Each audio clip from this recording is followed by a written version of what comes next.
Son o yaşlı Iqlimov. Sen o halkı sağdı millet zat diye aldamaktan eyyamış hakikaten yadamadın mı sen var yaşlı? Nemenin yalanını, nemenin sen anti-korrupsiyoneri oldun özüne önde varan korrupsiyonerdey.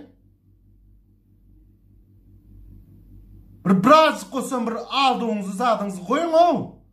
Bir yaşını bir o sinnemetten de adı zat etsene. Senin ama o Berdimuhamedov'un aksakallarından hiç kirli kemerin yok da o halk masakında oturan. Özüm, ben yaşlının kasavını 200 TL olarak atırdım. Doları öğrendi şu vakti 28 dolar olayadı şu.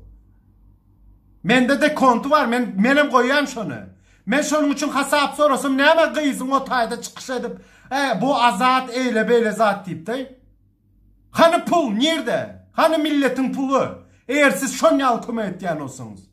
O futbol kettiriyas deydin de. Futbol konama men bilip duruşum yalı Türkiye'deki oğlanlar kıyızlar men taraftarlarımın. Siz dinle nuskosunu verdiniz YouTube'da. Her kim özü 40 TL 50 TL özleri piçat edip diyor o foto stüdyolardan. Özüm ben sana bir daha da çık yaşlı. Sen özün kovullan kim hakkında ettiyanımı.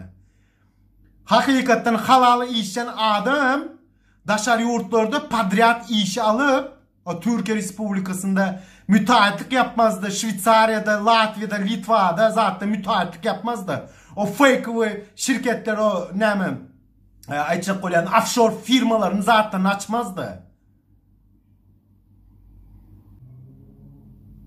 Yani bir yaşlılar bir yaşınıza bir saçınıza ak geliptir de bir akıl gelmeyendir. Kuday saklasın ne?